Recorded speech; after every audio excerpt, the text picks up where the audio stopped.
I never thought these words would come out my mouth, but Candace Owens is onto something, and that did not feel comfortable at all. So Candace says the reason mainstream news is not picking up this lawsuit, is not paying attention to Diddy at all, is because of this man right here, Lucian Grandage. He is one of the most powerful men in Hollywood and music.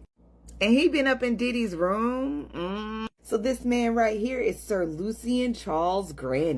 He's been the CEO of Universal Music Group since 2010, so you know he done seen some shit. So I had to go to the damn documents. I had to see if this man was actually named, and he is. As you can see, it says Lucian Charles Grandage, and it also says Universal Music Group. On top of that, it says Ethiopia. I cannot fuck up her last name. I refuse to. But she was also a big person in Universal Music Group. And then Christina Coramham, Lord forgive.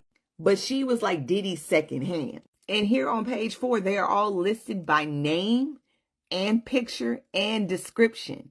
So this is messed up. So if you go down to page 28 of the lawsuit, everything is up in this bad boy. So let me just read a little bit and you can pause to read the rest. Defendant Grandage sponsored and attended several Love album listening parties at Mr. Combs' home in Los Angeles, California. These parties were sponsored by defendants Mr. LR, which I don't know who that is, and UMG, which is Universal Music Group. As evidence above, the parties had ex-workers, I can't say the word, and underage girls present. During these parties, defendant Grandage knew or should have known Mr. Combs was drugging the attendees through laced bottles of Dalan tequila and Ciroc vodka. He was using his own shit. Baby, this is bad. Baby, I found tea at the bottom. So if you read this little note at the bottom, it will tell you why UNG removed their music from TikTok and who is actually to blame. I just want to throw that. Baby, there are more pages you can pause to read, but basically it's that this man knew about all the parties. This man was around all of this. This man never stopped anything. This man, nor Christina, nor Ethiopia had stopped anything that was happening. They let Diddy run wild. And that's why they are being mentioned in this lawsuit. And I guess this is why people are not making it bigger than social media, because I have not really seen this lawsuit in mainstream media like Fox, like CNN, none of that stuff really. But baby, this is getting bigger. Candace Owens and Gutfeld are both diving deep into Diddy's alleged crimes. Now forget what you thought you knew. Decades of media whitewashing are unraveling fast. And then it seemed like an avalanche, and he issued a very strong statement condemning them for essentially extortion attempts and trying to murky his name. So again, you don't know what's real, you don't know what's not, until this recent lawsuit, and this one's different, guys. A man named Rodney Jones has come forward to sue Diddy, and this is not your average lawsuit. I will say right now, many lawsuits are in fact frivolous. I have fought and won frivolous lawsuits. This person, however, his name is Rodney Jones. He lived, traveled, and he worked with Diddy as a producer, and he is alleging that he has hours upon hours of recorded footage and pictorial evidence, which has been included in this document, to support his claims. And I have to say, these claims seem very credible. Now, to be clear, Rodney, also goes by Lil Rod, is suing Diddy and others, we're going to get to who those others are, for $30 million, claiming that he was subjected to sexual misconduct for the duration of the production process of an album. It is a 70-page lawsuit that has been filed in the Southern District of New York. And he is claiming that while working on the album and living with Combs in New York, California, Florida, other locations, that Diddy repeatedly groped him, touching his, I'm sorry to say this, guys, his anus and his crotch without consent, and attempting to groom him into accepting a homosexual relationship by showing him explicit videos of others in Hollywood. Yes, they have named other artists, claiming that homosexuality was a normal practice in the music industry.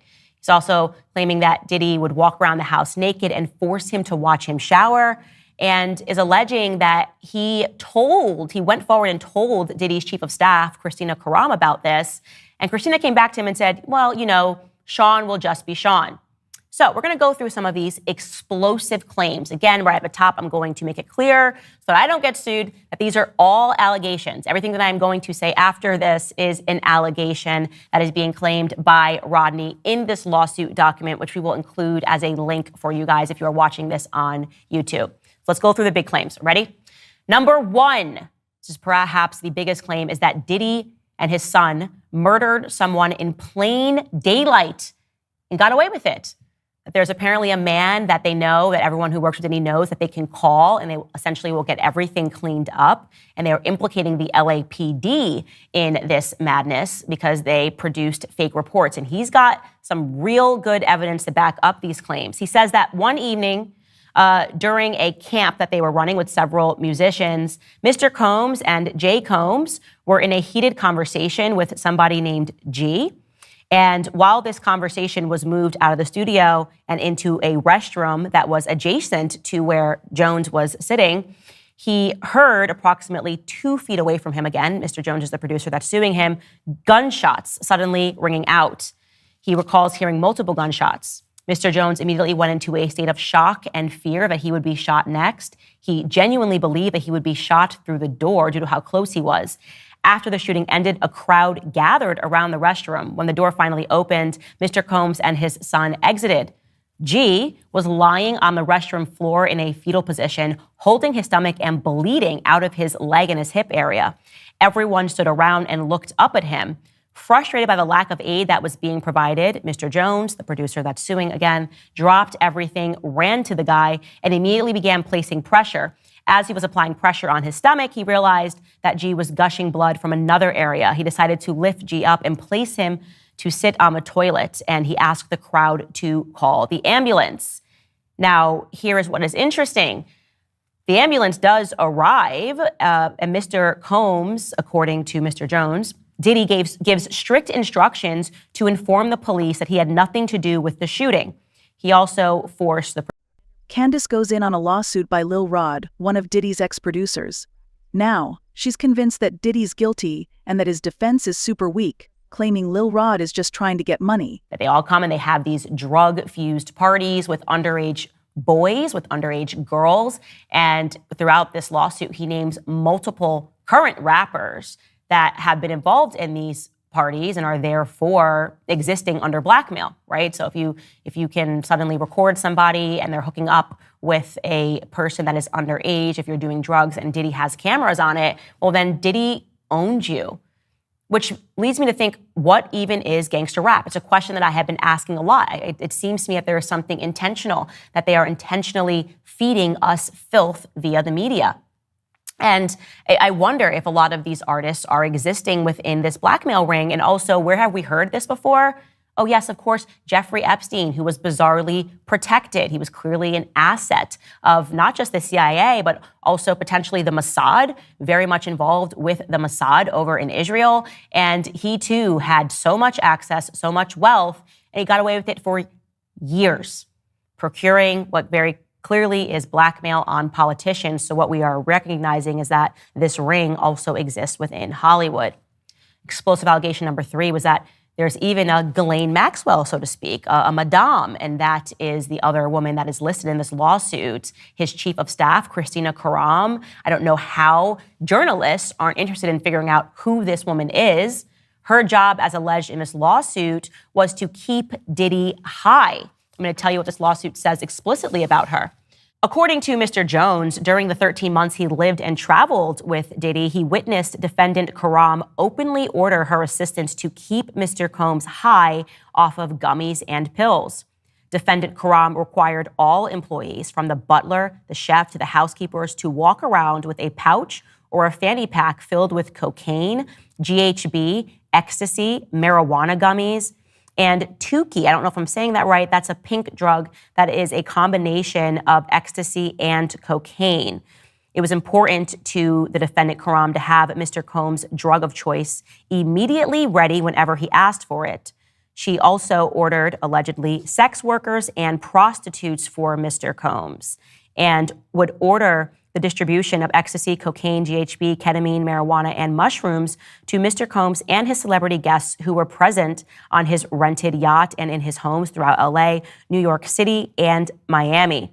And he alleges that he was also forced to keep that drug in a pouch on him at all times against his will. Again, this is explosive. He even lists everybody in the ring. He says that it is Diddy's son, Justin, that solicits the prostitutes and the underage girls and the sex workers, allegedly, for these freak-offs. He also lists Stevie J, who recruits the sex workers and attends and participates in the freak-offs, and another young man named Brendan Paul, who works as Mr. Combs' mule.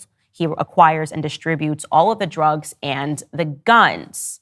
Again, we won't have time to go through everything in this document, but I encourage you guys to read it because it is stunning. And yes, Christina Karam apparently even instructs them to mix those drugs into the liquor when these women are invited over.